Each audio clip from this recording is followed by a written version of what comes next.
putus asa tak berarti, jalan dengan tanpa harapan, lalu tangan yang berlubang paku menjamah jadi hidup baru, dan kayu yang kasar mengubahkan jalan hidup yang penuh kegagalan. Ku puji Dia selama-lamanya, sebab salib mengubah hidupku, dan ku yakin darah Yesus yang suci sudah mengalir di Kalvari. Bila zaman berlalu, dunia mendebu, ku tetap pegang salib itu.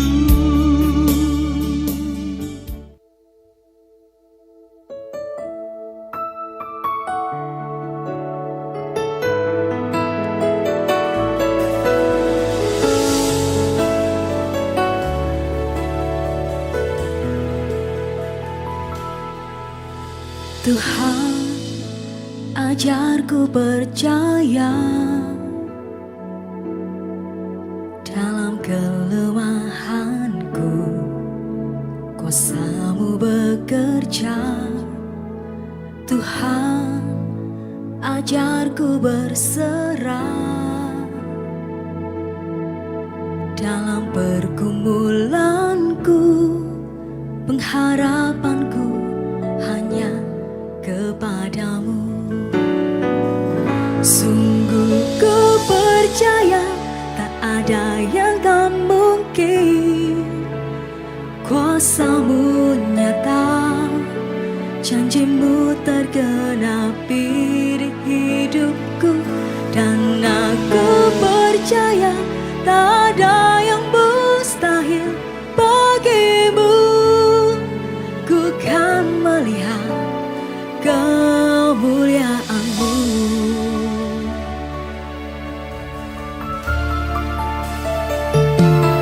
Tuhan, ajarku percaya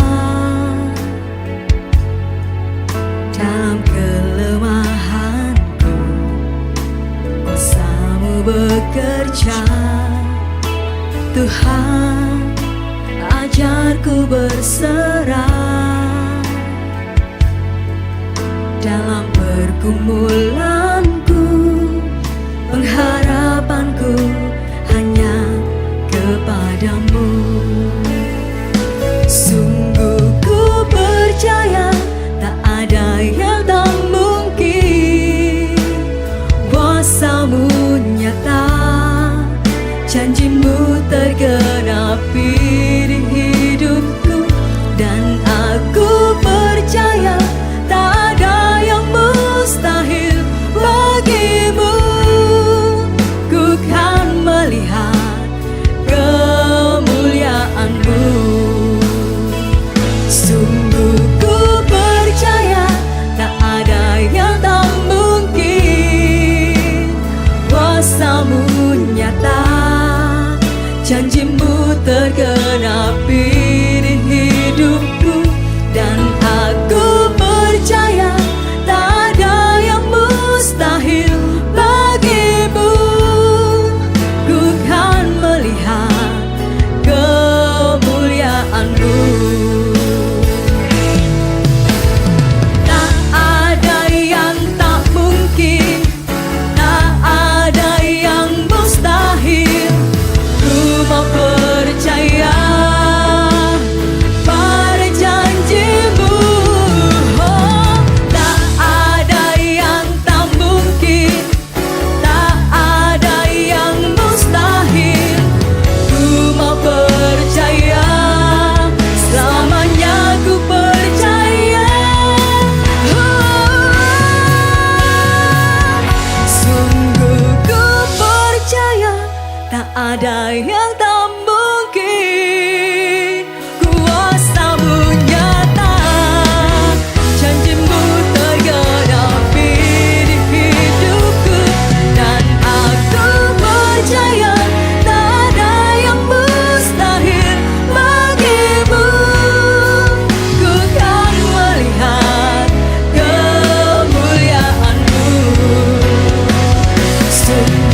Nah, Bapak Ibu saudara sekalian, hari ini saya akan menyampaikan firman Tuhan dengan tema not number one, bukan yang nomor satu, bukan yang nomor satu. Dan mari kita mulai dengan berpikir demikian. Di dalam hidup kita sadar atau tidak sadar, kita diperhadapkan dengan begitu banyak pilihan. Dalam satu hari ada berapa banyak pilihan yang kita lakukan. Kita mau melakukan apa dari sisi aktivitas, kita mau berjumpa dengan siapa, pada waktu kita sudah memutuskan aktivitas apa di dalamnya, masih ada pilihan-pilihan dan pilihan semuanya. Kita diperhadapkan dengan pilihan sehingga kita harus membuat prioritas. Tapi bukan cuma kita diperhadapkan dengan banyak pilihan yang menuntut kita membuat prioritas, tetapi juga waktu kita terbatas. Mungkin ada banyak hal yang ingin kita lakukan, waktu kita terbatas, sehingga kita harus membuat prioritas di dalam hidup kita. Apa yang kita anggap penting, kita taruh yang paling atas. Apa yang kita anggap tidak seberapa penting, kita taruh yang paling bawah. Dan itulah sebetulnya yang seringkali menjadikan masalah di dalam hubungan keluarga, di dalam hubungan suami istri. Ketika misalnya istri berkata sesuatu begitu, kemudian suaminya mendengar, tapi bagi istri penting, bagi suami tidak seberapa penting. Lalu istri berkata begini, oh aku tidak dihargai. Padahal yang tidak dihargai bukan istrinya. Yang tidak dihargai itu adalah apa yang dikatakan oleh istrinya. Kalau bingung, saya kasih contoh ya, misalnya.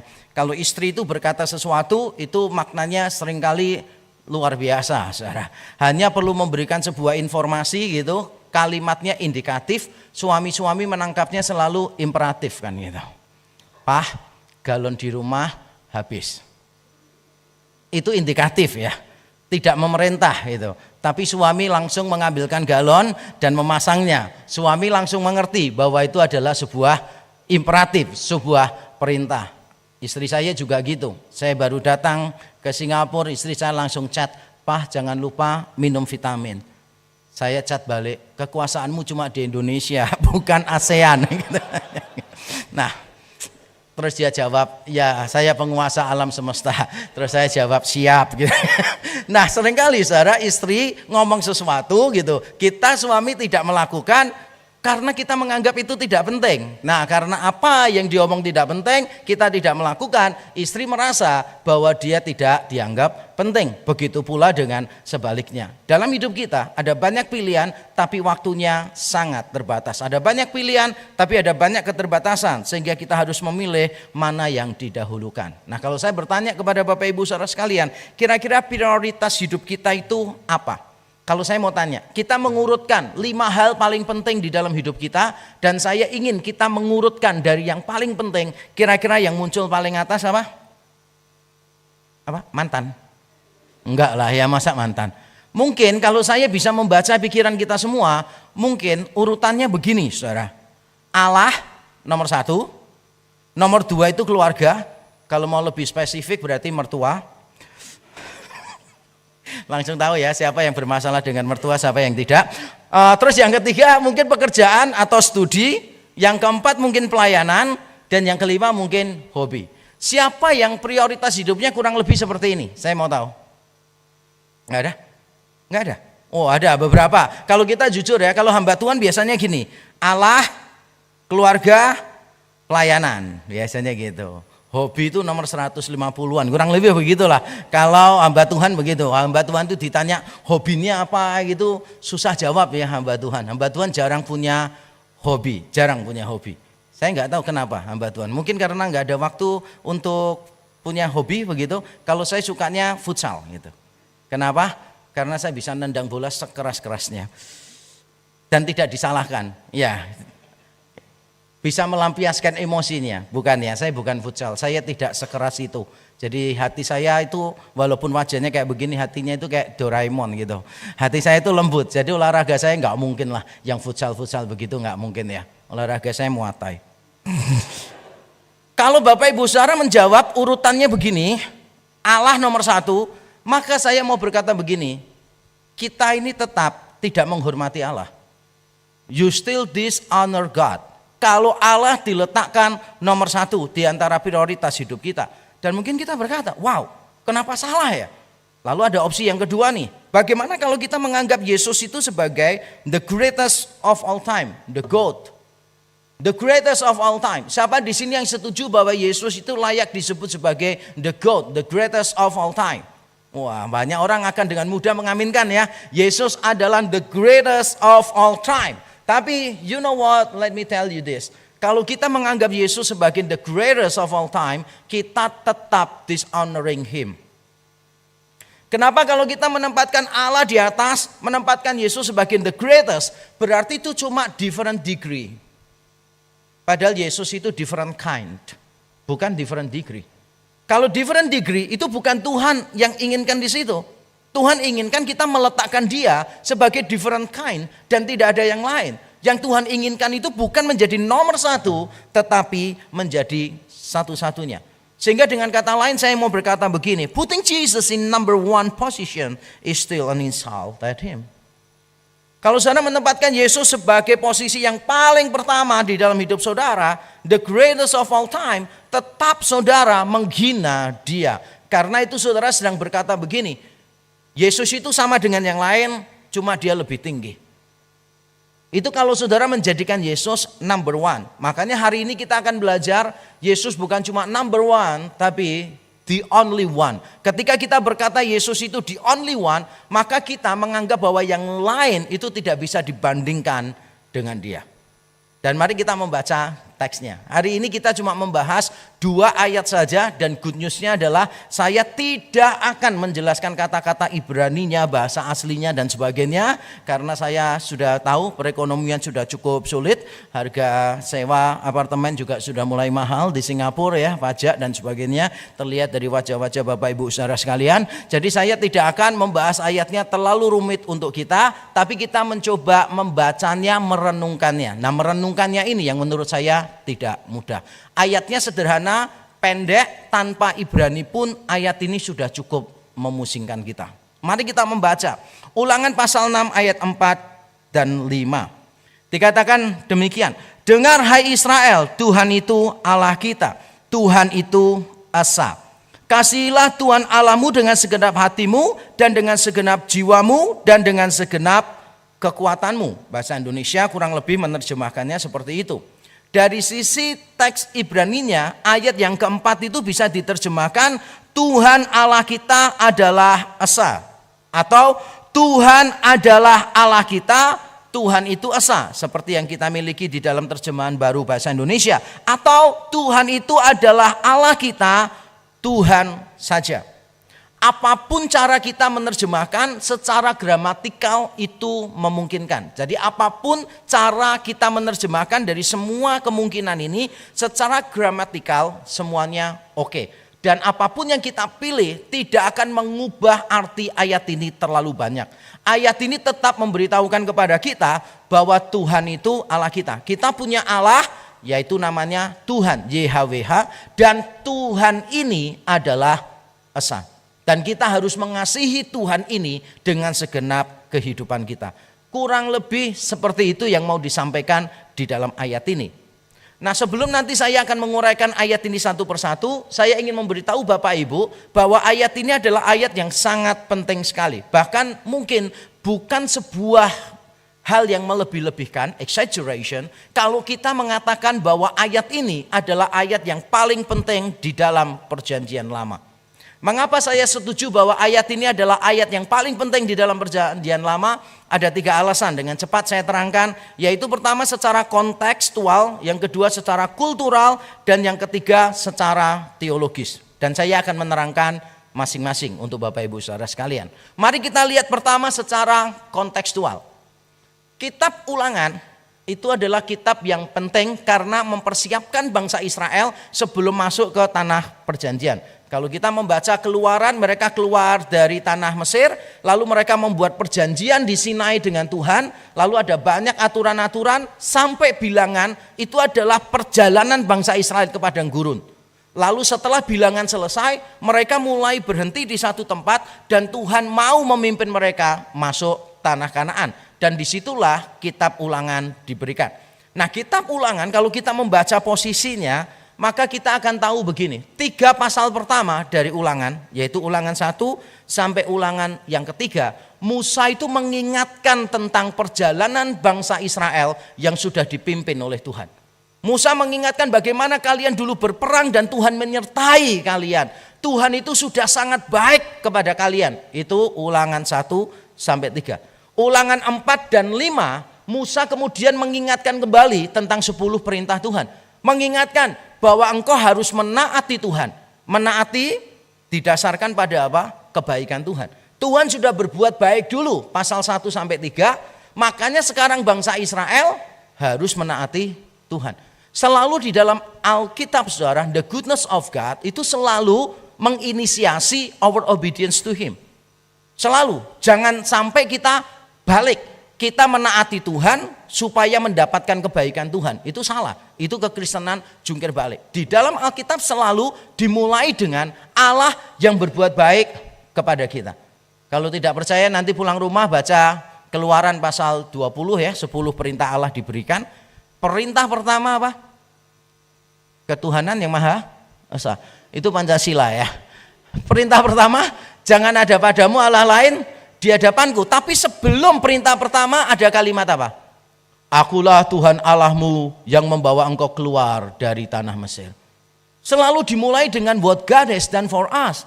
Itu starting pointnya dulu. Baru kita we do something for God. Urutannya jangan dibalik. Nah, kalau kita kembali ke kitab Ulangan tadi, pasal 1 sampai pasal 3 bicara tentang kebaikan Tuhan, penyertaan Tuhan. Pasal 4-5 Musa mengulang 10 perintah Allah dan memberitahu bangsa Israel untuk taat. Setelah itu baru ayat pasal ke-6 yang kita baca. Pasal yang ke-6 Musa memulai dengan kalimat begini. Kamu akan sampai ke negeri Kanaan. Kamu akan menjadi bangsa yang besar, bangsa yang berhasil. Kalau kamu memperhatikan ini. Nah, yang pertama kali harus diperhatikan apa? Ayat kita tadi. Berarti di dalam konteks kitab Ulangan, posisi ayat yang kita baca tadi, posisinya sangat penting sekali. Setelah Tuhan mengingatkan kebaikannya, Tuhan mengingatkan perintahnya, lalu dimulai dengan kalimat yang kita baca. Secara kontekstual. Sekarang kita lihat secara kultural atau secara religius. Kalau saya kasih dalam kurung, karena bagi orang Yahudi, kultur dengan religi itu sama. Tidak ada pemisahan antara yang namanya budaya dan agama. Pemisahan antara budaya dan agama itu baru ada di budaya barat. Ketika agama dan negara dipisahkan. Dan saya tahu Singapura sangat memisahkan itu. Karena Singapura pernah punya sejarah yang cukup kelam, terjadi masalah, terjadi kekacauan karena masalah antar umat beragama. Dan itu kurang lebih terjadinya tahun 50-an kalau saya tidak salah. Ada yang pernah tahu ceritanya ini enggak? Kok saya tiba-tiba lebih Singapurian ya daripada saudara yang tinggal di sini? Ada sejarahnya begitu. Makanya mendiang tokoh yang dihormati Singapura yaitu Bapak Lee Kuan Yew, dia sangat menekankan sekali jangan sampai ada kerusuhan atas nama agama. Disitulah agama mulai dipisahkan dari negara, dari budaya. Tapi dalam zaman bangsa Yahudi, agama dan budaya campur jadi satu. Nah, bangsa Yahudi kalau berdoa tiap pagi atau berdoanya dia biasa sehari 3 kali, mereka memulai doanya dengan kalimat ini. Dengar hai Israel, Tuhan itu Allah kita, Tuhan itu Asa. Tiap kali doa dimulai dengan itu. Tiap kali doa dimulai dengan itu. Berarti ayat ini sangat penting secara kultural atau secara religius. Tetapi ayat ini juga sangat penting secara teologis. Kenapa sangat penting secara teologis? Kita ingat pada waktu Yesus ditanya oleh seseorang, dijebak lebih tepatnya di Matius 22, Yesus dijebak. Perintah mana yang terbesar di dalam Taurat? Wah, ini jebakan. Karena orang-orang Yahudi pada waktu itu terpecah jadi 2. Ada yang kelompoknya Hillel, ada yang kelompoknya Rabbi Shammai. Kelompoknya Hillel mempercayai bahwa perintah-perintah Tuhan itu ada yang paling atas, ada yang paling bawah. Tapi Shammai menganggap semua perintah Tuhan itu sama saja. Bahkan beberapa rabi Yahudi yang menganggap perintah Tuhan itu ada urutannya. Urutannya beda-beda juga. Jadi ketika Yesus diberi pertanyaan, what is the greatest commandment in the scripture? Ini pertanyaan yang sangat dilematis buat Yesus. Atau kalau kita biasanya bilang ini buah simalakama. Semoga yang muda-muda masih tahu ya buah simalakama. Kalau dimakan bapak mati, kalau tidak dimakan ibu mati. Itu namanya buah simalakama. Buah yang dilematis sekali. Dimakan bapak mati, tidak dimakan ibu mati. Yesus diberi buah itu. Karena dia bijaksana, dia tahu what to do.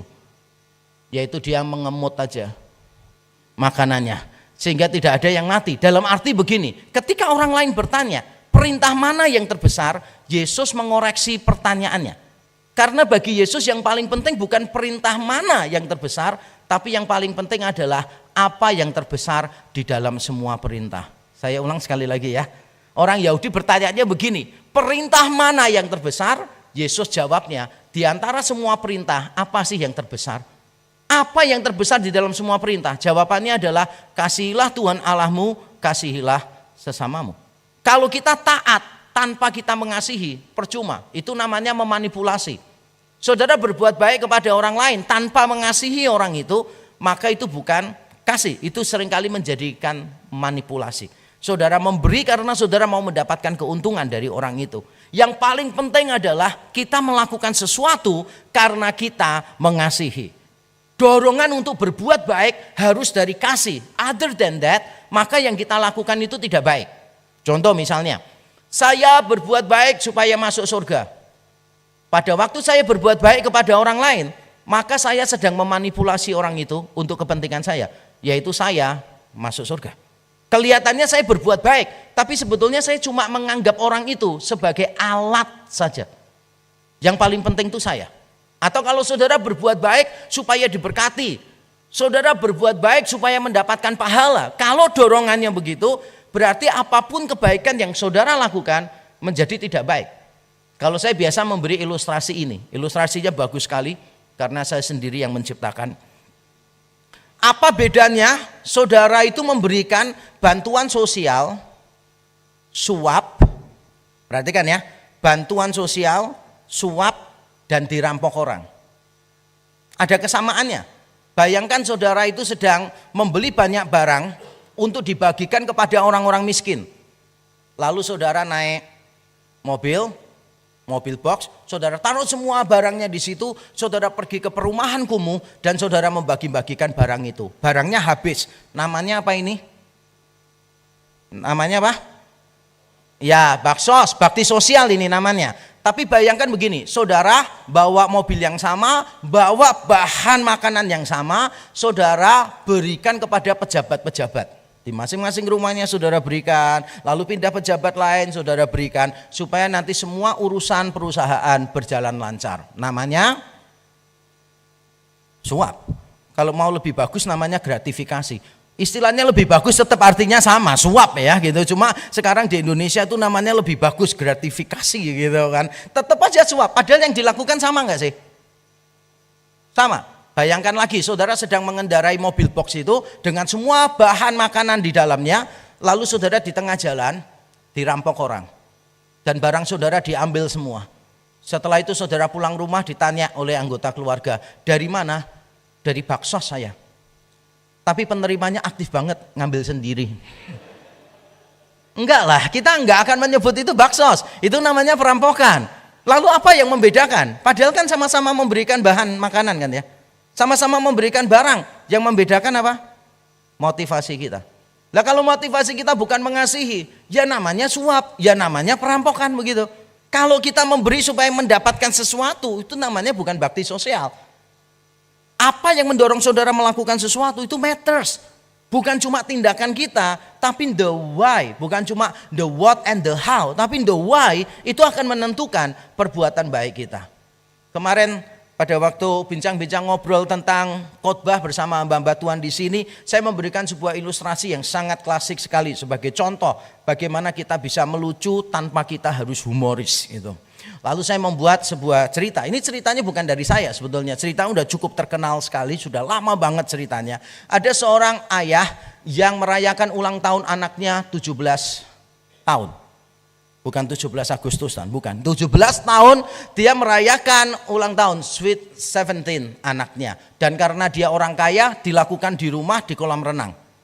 Pada waktu acara, di tengah-tengah acara, ternyata anak perempuannya ini yang sedang pakai gaun pesta, terpeleset jatuh masuk ke kolam renang. Dan dia tidak bisa berenang. Dia teriak-teriak minta tolong, tapi orang-orang bingung mau nolong seperti apa karena pakai jas. Nanti kalau dia masuk ke situ basah kuyup nggak bisa makan. Nanti terus bagaimana dia nggak bawa pakaian ganti, banyak orang tuh bingung. Ketika semua lagi bingung, tiba-tiba seorang anak muda masuk ke air situ. Lalu gak lama pemuda ini keluar bersama dengan cewek tadi. Keluar, berdiri di tepi kolam renang. Semuanya tepuk tangan. Wah, tepuk tangan untuk pemuda itu. Dan bapak cewek itu ngerti, tahu peristiwanya. Dia mendatangi pemudanya dan bertanya, anak muda, kamu telah menyelamatkan nyawa anakku. Kamu mau apa? Saya kasih. Oh tidak Pak, tidak usah. Tidak usah, saya tidak mau apa-apa. Jangan, kamu harus nyebut sesuatu. Jangan Pak, saya tidak mau apa-apa. Kemudian si ayah tetap ngotot, saya mendesak ya. Saya ingin berterima kasih sama kamu. Jadi kamu harus nyebut, minimal satu, kamu harus nyebut. Akhirnya sang pemuda berkata, oke Pak, saya cuma mau satu. Kamu mau apa? Saya cuma mau tahu siapa yang dorong saya tadi masuk ke kolam renang. Dari awal saudara mengagumi pemuda ini, benar ya?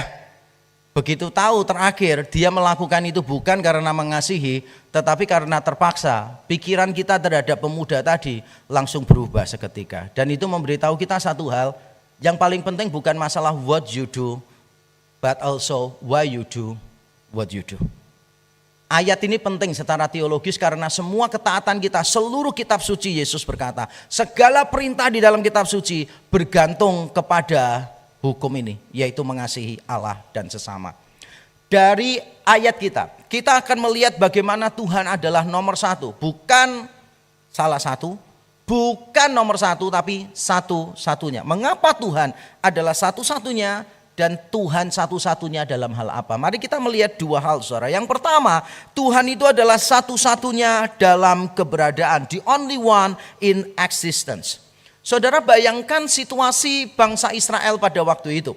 Semua bangsa lain di sekeliling Israel itu menyembah banyak dewa yang dikenal dengan nama politeisme. Poli itu sudah tahu ya, poli itu artinya pasti banyak. Kalau saya selalu menerangkan begini, saudara tahu bedanya klinik dengan poliklinik?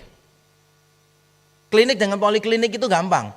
Kalau semuanya dokter mata jumlahnya 1000 ada di satu tempat, namanya klinik mata. Tapi kalau ada dua dokter spesialis yang beda di satu tempat, namanya poliklinik. Aneh ya. Ini semua dokter mata 100 orang tetap namanya klinik mata. Tapi begitu ada dokter mata plus dokter kandungan, itu namanya sudah poliklinik. Karena poli itu artinya banyak. Teisme itu dari kata theos. Theos itu Allah artinya. Kalau ngomong harus benar ya, mahasiswa saya karena saya dosen Yunani, saya biasanya sangat tegas untuk memeriksa cara ngomongnya. Karena banyak ambatuan kalau ngomong theos Allah itu gini, theos itu bukan Allah. Kalau Allah itu gini, theos. Ngerti ya, ada hembusannya.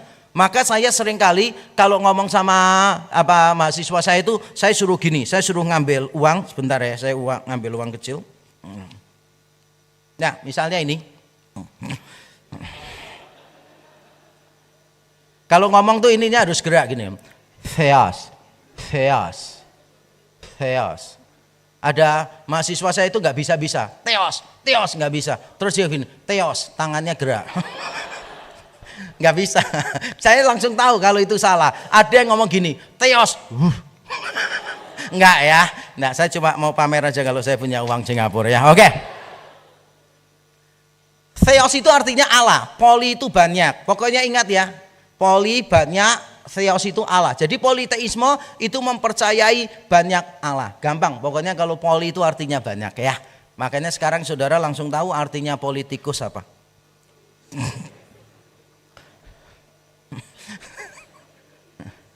Untuk yang tahu-tahu aja ya. Oke, berikutnya saudara itu obrolan pinggir jurang, saya nggak mau melanjutkan. Selain politeisme mempercayai banyak Allah, pada waktu itu juga ada yang namanya henoteisme. Henoteisme juga berasal dari bahasa Yunani artinya hen. Hen itu satu. Nah henoteisme beda dengan politeisme. Kalau politeisme itu ada banyak Allah, semuanya setara, tempatnya itu beda-beda. Jadi ada daerah darat, laut, dewa perang, dewa pertanian, itu semua sama. Tapi kalau henoteisme berkata begini, ada banyak Allah, tapi ada satu yang paling hebat. Misalnya orang mempercayai Baal, dewa yang paling hebat. Orang mempercayai Marduk sebagai dewa yang paling hebat. Itu namanya henoteisme. Dan ternyata Alkitab kita menuntut kita bukan cuma begini. Dengar hai Israel, Tuhan itu Allah kita, Tuhan itu nomor satu. Bukan. Bukan nomor satu, tetapi satu-satunya. Di antara semua Allah, dia adalah satu-satunya Allah. Bukan Allah yang nomor satu. Dan kita tahu apa yang disampaikan di sini benar-benar tidak lazim, tidak wajar menurut budaya pada waktu itu. Bagaimana bisa? Semua bangsa di sekitar Israel itu menyembah banyak dewa. Dan mereka kalaupun bukan politeisme, mereka itu henoteisme. Tapi di sini saudara, Allah menuntut monoteisme. Allah itu satu-satunya. Dan ajaran Alkitab memang seringkali begitu, berbeda dengan budaya. Makanya saya mau bilang begini, biblical teachings often look radical and countercultural, but should not be seen as a sign of arrogance. Memang ajaran-ajaran Alkitab itu seringkali radikal, saudara. Bedanya dengan yang ada di luaran sana itu bedanya benar-benar sampai ke akar-akarnya. Itu namanya radikal, dari bahasa Latin radix. Tetapi bukan cuma radikal, tetapi counter cultural. Bahkan Timothy Keller berkata begini, saudara. If you think that you preach the gospel and other people are not offended by it, what you preach is not the gospel. Karena Injil itu pada dasarnya counter cultural. Bagaimana tidak, saudara? Ketika dunia berkata kamu tuh hebat, manusia itu spesial, kamu itu apapun yang kamu katakan bisa menjadi kenyataan. Whatever you say it will happen. Whatever you imagine it will come true. You are so wonderful. Human potential movement. Tapi di dalam Injil kita diberitahu apa? Kamu orang berdosa, tidak ada yang baik dalam dirimu, kamu tidak bisa melakukan apa-apa tanpa Allah. Allah adalah satu-satunya solusi di dalam hidupmu. Counter cultural enggak? Kalau sampai kita berkhotbah dan orang lain tidak merasa offended, yang kita khotbahkan mungkin bukan Injil, mungkin bukan ajaran Alkitab. Makanya saya selalu memberitahu orang begini, ketika kita menyampaikan keyakinan kita pada orang lain, tidak usah ofensif. Kenapa? Karena kebenaran pada dirinya sendiri selalu ofensif. Orang yang merasa tidak benar selalu merasa disalahkan, walaupun kita tidak menyalahkan orang itu. Karena kebenaran itu selalu ofensif dan kebenaran itu selalu eksklusif. Kalau ini benar, kebalikannya pasti bukan. Kalau ini benar, yang lain dengan ini pasti bukan. Jadi saudara kalau menyalahkan orang lain, belum tentu saudara benar.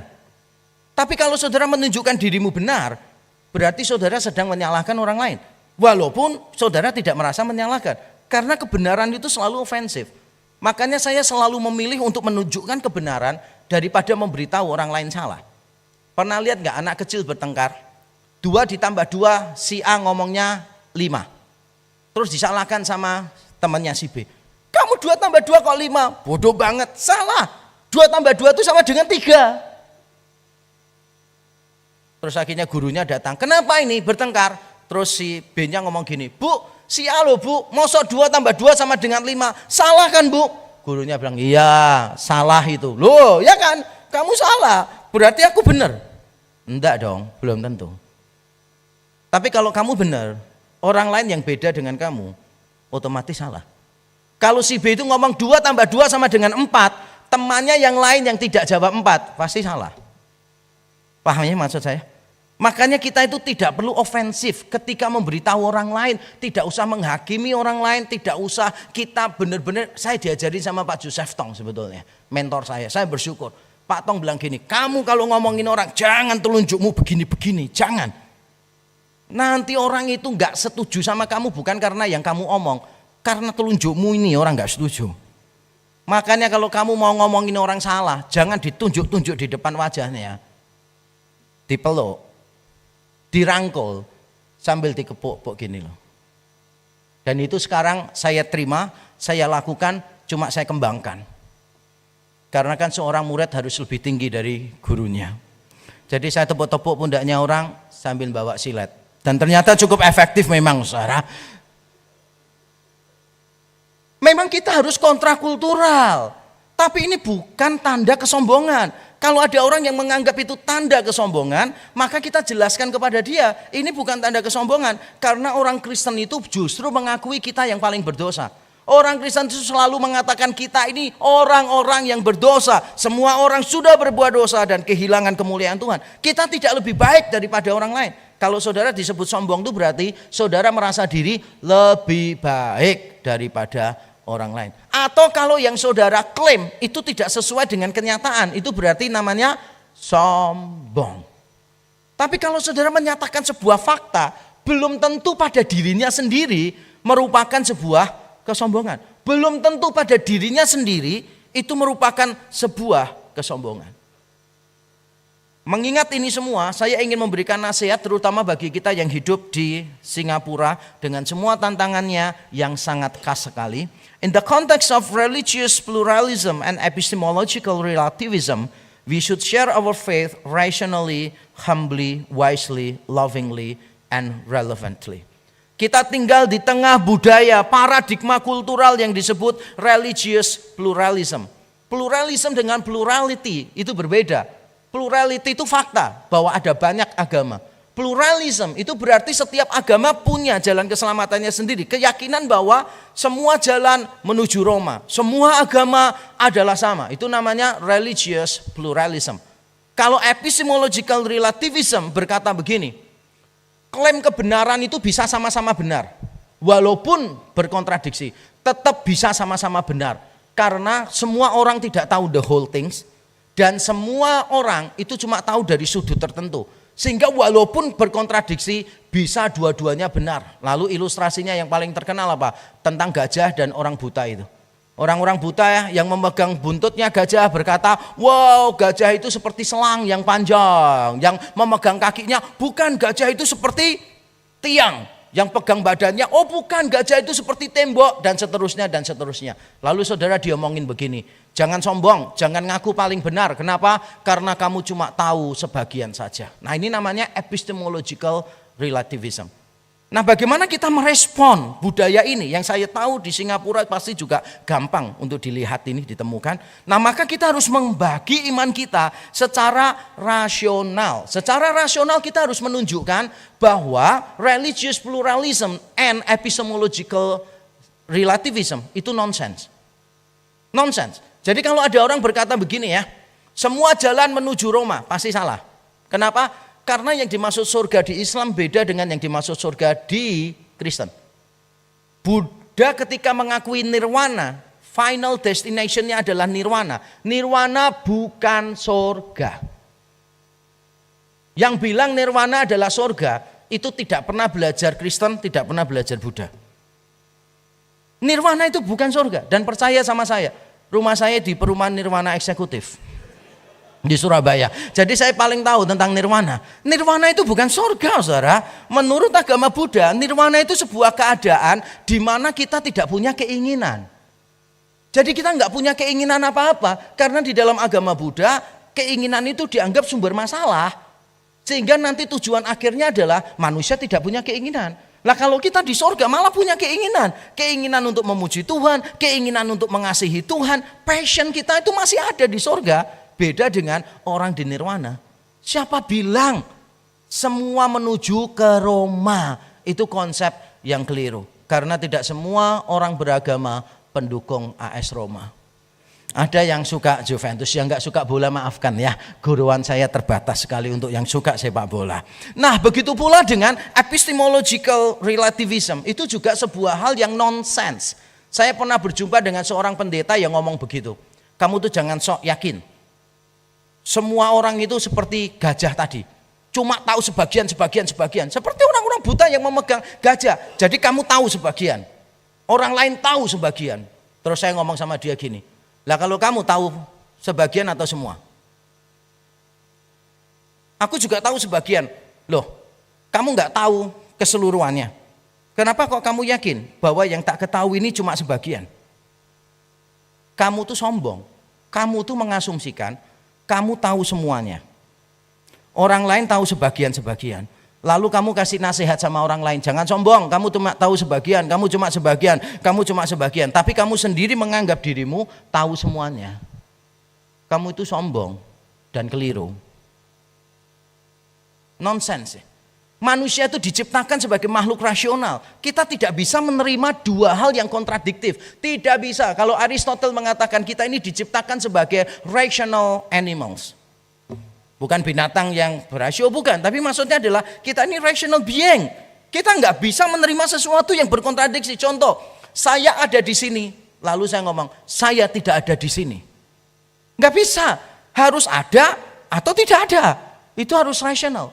Saya pernah bincang-bincang pada waktu saya pelayanan di Singapura yang terakhir kali atau dua sebelumnya saya pergi ke Singapura. Sebelah saya ada penganut agama lain, saudara.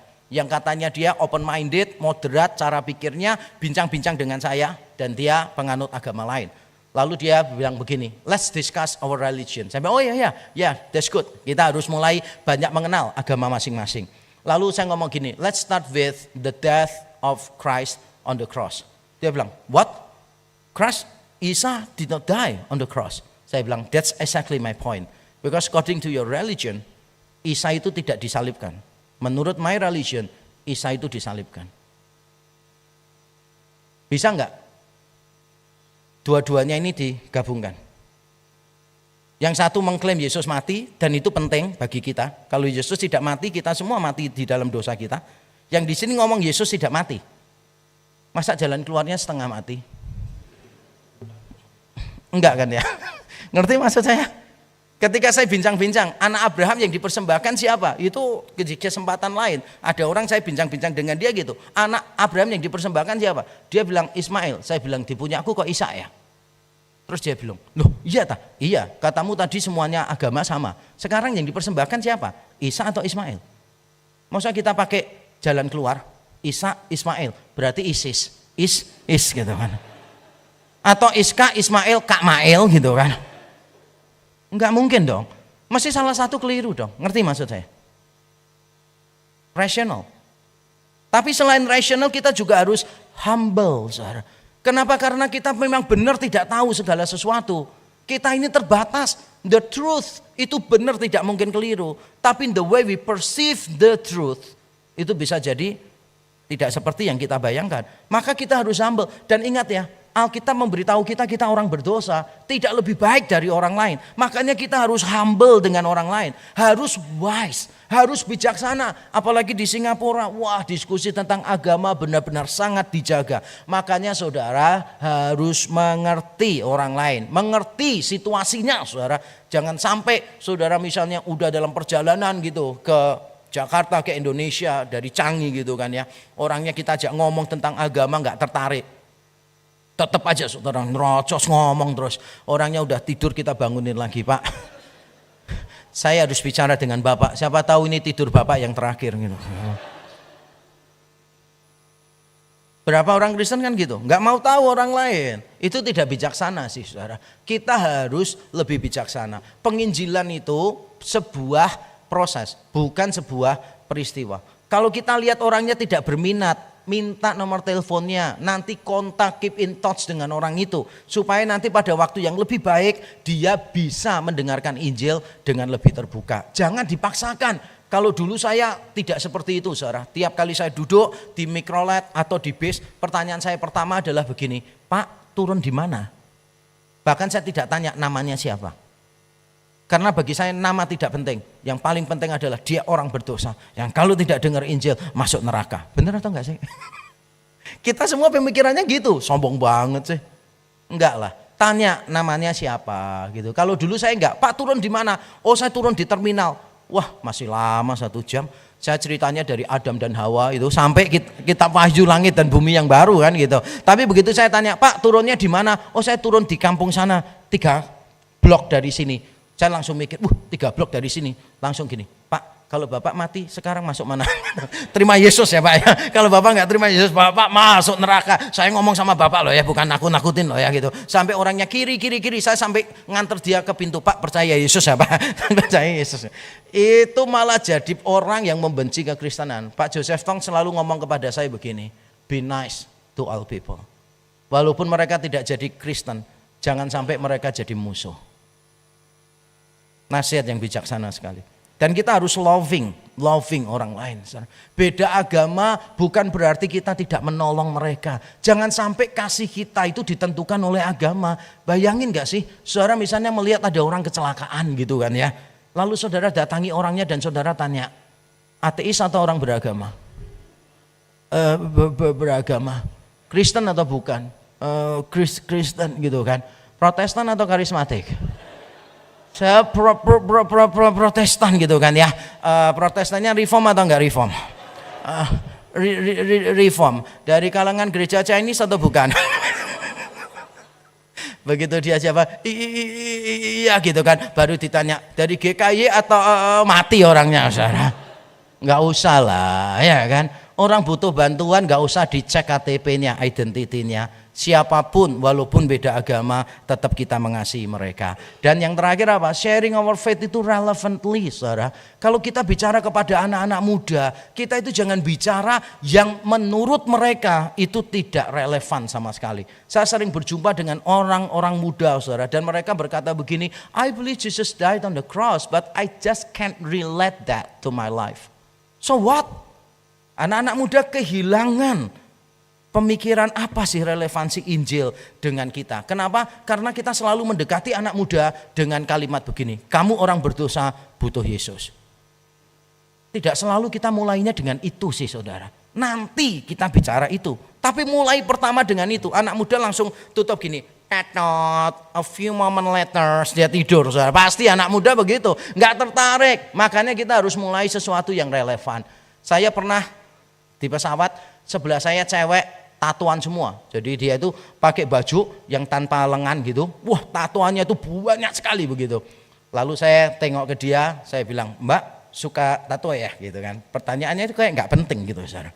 Kalau nggak suka terus ngapain? Dia pasang gitu, masa terima iklan gitu kan ya. Kadang-kala saudara itu kalau tanya jengkelkan orang kok memang ya kan gitu. Diomongin, kita ini harus peduli sama teman-teman kita di gereja, belajar menyapa gitu kan. Akhirnya beneran orang nyapa. Jadi dia di gereja lagi saat teduh, sebelahnya orang lain. Terus ditanya, mau ibadah ya? Orang itu bisa emosi loh jawab itu, saudara. Kalau nggak ibadah terus ngapain dia ada di sini? Masa cuma nyari AC, nyari adem aja? Ya enggak lah, yang mesti mau ibadah lah. Iya saya mau ibadah gitu kan. Terus gini, sendirian aja. Kadang-kadang pertanyaan kita nggak bermutu ya. Nah jadi saya lihat ke cewek ini yang tato, saya mau gini, weh kelihatannya suka tato ya. Dia bilang, iya kok aku suka tato gitu. Weh tatomu bagus-bagus loh, berapa tato kamu punya? Terus dia sebut gitu.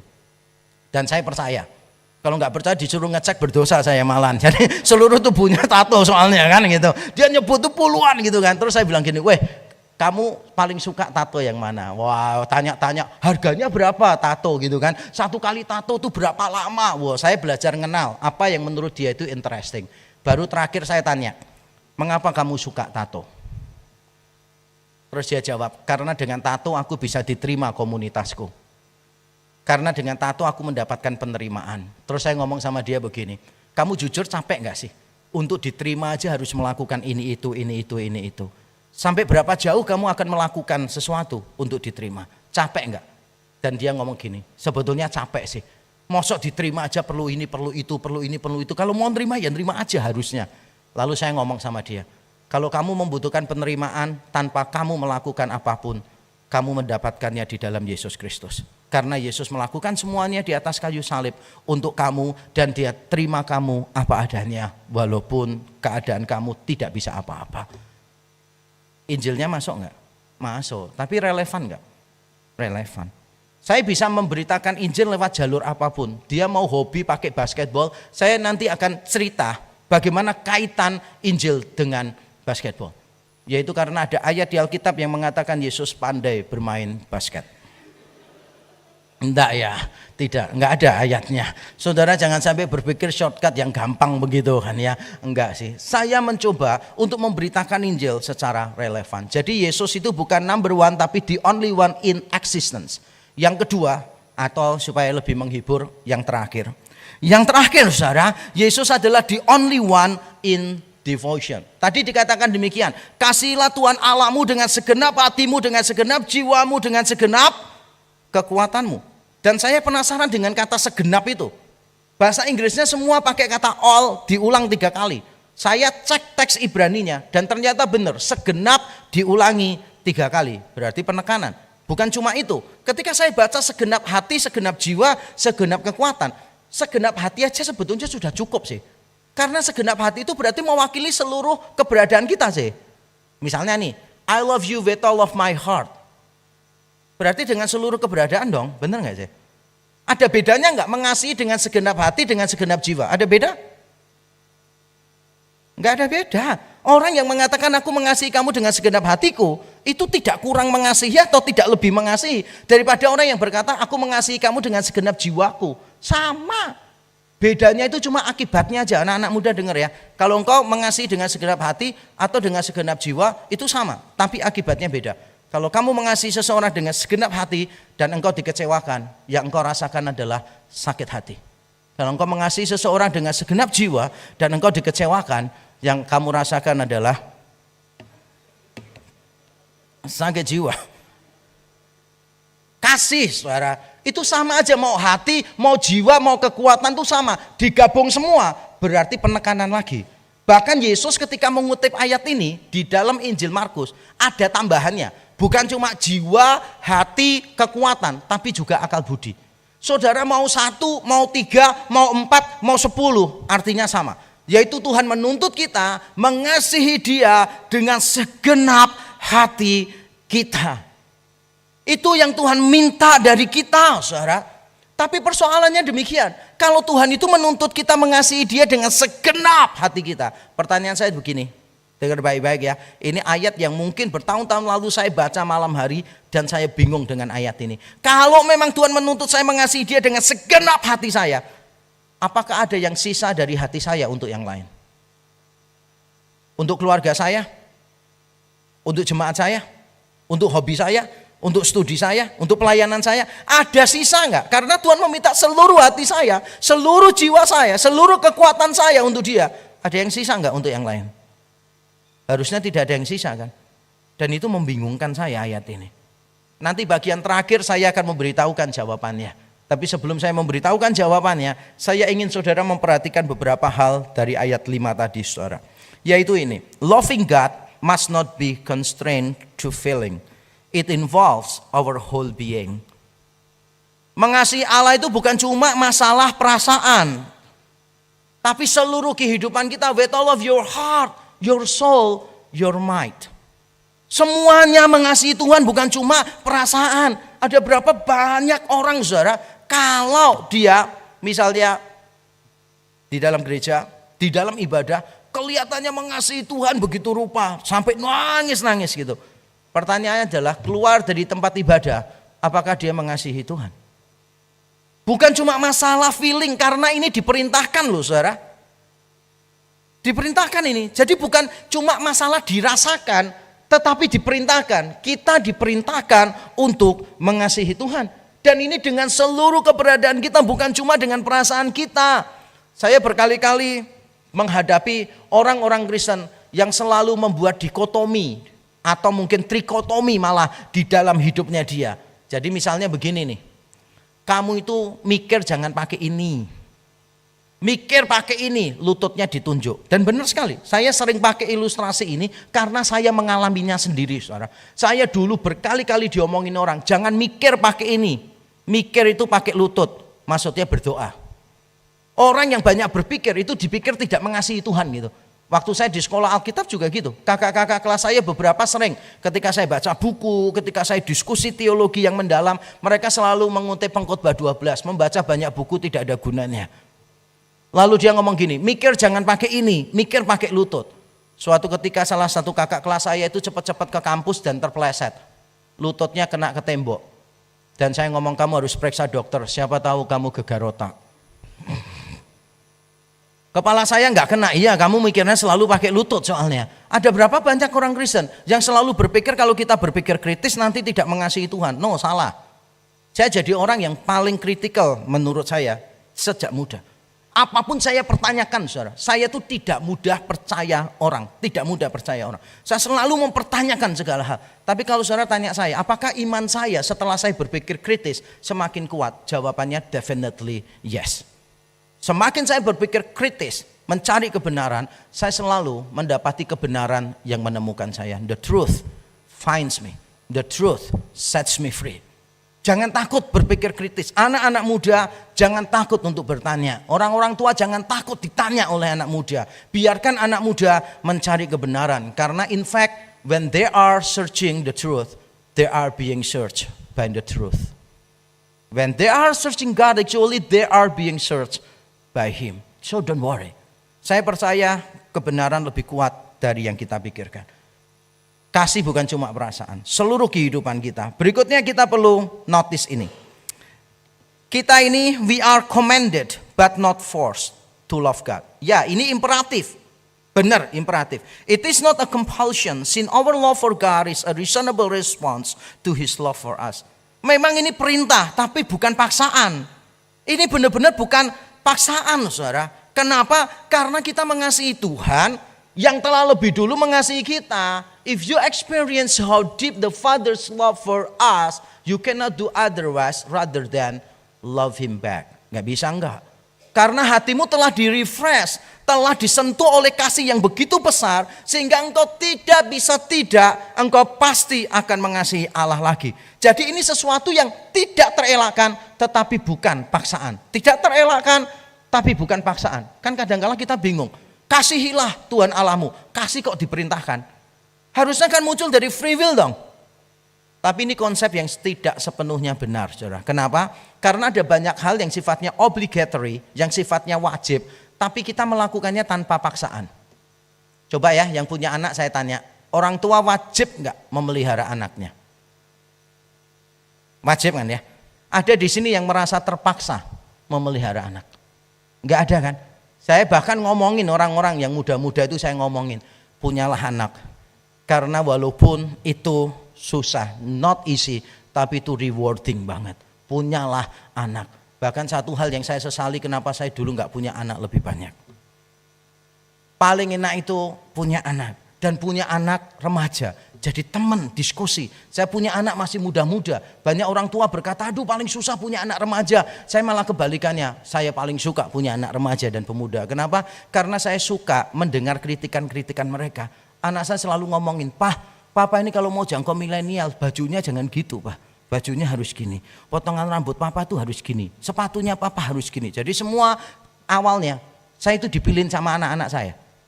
Anak-anak saya bukan perhatian, karena setelah saya beli semua mereka yang pakai juga.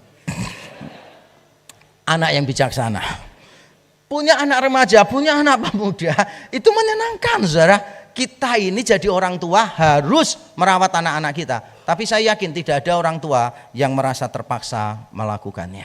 Karena kita mengasihi anak kita. Dan perlu loh saudara, kita itu mengasihi. Mengasihi itu penting sekali. Istri saya aja berkali-kali tanya sama saya kok. Dan saya tahu banyak suami ditanya hal yang sama. Kamu sayang aku enggak? Tanyanya berkali-kali, bener ya. Di sini siapa istri yang sering tanya gitu sama suaminya? Istri saya itu berkali-kali tanya gitu, kamu sayang aku enggak? Saya bilang, bagaimana aku enggak sayang kamu sih? Istrinya orang aja aku sayang. Mosok istri sendiri aku enggak sayang? Pastilah aku sayang. Terus kadang-kala istri saya kalau malam-malam gini, kalau aku mati, kamu nikah lagi enggak? Dia sudah tahu jawabannya, saya bilang, gak mungkin lah kamu mati aku langsung nikah lagi. Gak mungkin lah, aku kan mesti ngurus pemakamanmu dulu, penguburan dulu, baru minggu depannya menikah. Saya tahu sih arah pertanyaannya istri saya kemana. Istri saya itu cuma kepengen tanya gini loh, kalau aku mati kamu nikah lagi enggak? Terus saya jawab, enggak lah. Kalau kamu mati, bagiku matahari tidak sepanas biasanya. Oh gitu kan. Kalau kamu mati alam semesta berhenti berputar. Oh itu dia langsung kayak aku tak mati sekarang ya Pak. Ayo lanjutkan gitu kan ya. Nah kasih itu penting saudara. Kita mengasihi Allah itu kuncinya di situ. Nah tapi Allah itu menuntut kita mengasihi Dia dengan segenap hati kita. Nah ini problem. Seperti yang saya katakan di awal. Kalau Allah menuntut segenap, masih adakah yang sisa untuk orang lain atau untuk sesuatu yang lain? Dan ini dia Yang terakhir dari khotbah saya menjawab pertanyaan itu. Unless our love to something or someone is an expression of our love to God, what we love is a competitor to God.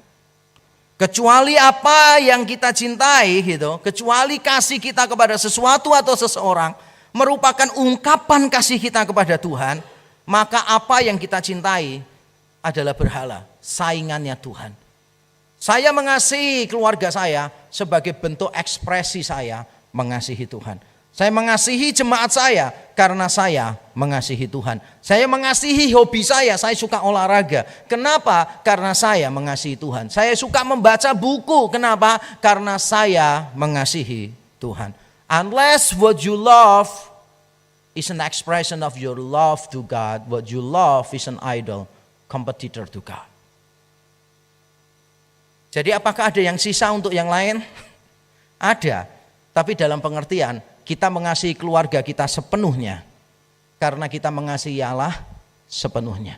Kita mengasihi pelayanan kita sepenuhnya karena kita mengasihi Tuhan sepenuhnya. Kita mengasihi pekerjaan kita, sekolah kita sepenuhnya karena kita mengasihi Allah sepenuhnya. Dan kalau kita mengasihi Allah, itu berarti kita harus siap dengan beberapa hal, saudara. Kita harus siap dengan meninggalkan apa yang sebelumnya kita cintai tapi dibenci oleh Allah. Ketika saudara berkata, Lord I love you, itu berarti saudara harus melepaskan apa saja yang saudara kasihi yang dibenci oleh Allah. Yaitu dosamu, your bad habits. Semuanya yang tidak memperkenankan hati Tuhan, yang mungkin saudara sukai, saudara harus tinggalkan itu karena Allah tidak suka itu. Dan berikutnya, kalau saudara mengaku saudara mengasihi Allah, seringkali itu berarti apa? You have to love what you don't like. You have to love what you don't like. Engkau harus mengasihi apa yang saudara tidak sukai. Kenapa? Karena saudara mengasihi Allah. Jadi kasihmu kepada Allah melebihi kebencianmu terhadap hal itu. Saya ulang sekali lagi.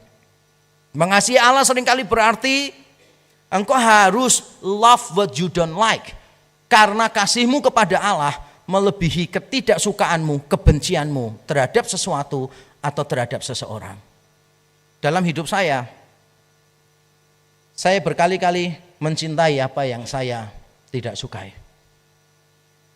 Dan pada akhirnya saya berhasil mencintai apa yang dulu saya tidak sukai. Kenapa?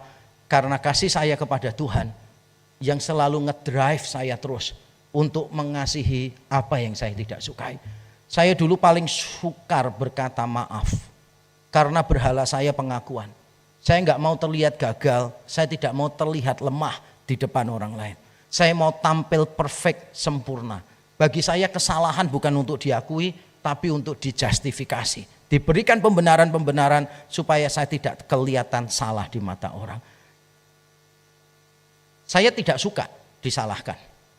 Tetapi karena saya tahu Tuhan tidak menyukai itu, saya belajar membenci apa yang dulunya saya sukai. Sekarang saya menjadi orang yang gampang embracing my own mistakes. Bahkan saya mudah mengakui kesalahan orang dan saya taruh di pundak saya. Setiap kali di gereja ada persoalan, saya berusaha menjadi orang pertama yang berdiri dan berkata, don't blame other people, don't blame each other. It's my fault. Karena saya adalah pemimpin di tempat ini. Saya tidak suka disalahkan, tapi akhirnya saya membenci apa yang dulu saya sukai. Kenapa? Karena kasih saya kepada Tuhan melebihi kebencian saya terhadap yang lain. Saya menjadi gembala sidang juga sama. Kalau saya boleh memilih, saya tidak jadi hamba Tuhan. Saya mau jadi ilmuwan atau saya mau jadi seniman. Tapi Tuhan panggil saya jadi hamba Tuhan, saya belajar berkata iya. Ketika saya menjadi hamba Tuhan, saya tidak ingin jadi gembala sidang sama sekali. Saya cuma ingin jadi pengajar. Tapi ketika Tuhan panggil saya menjadi gembala sidang, saya belajar taat pada pimpinan Tuhan. Belasan tahun saya menjadi gembala sidang. Awal-awal tahun, saudara, saya tidak menyukai panggilan ini.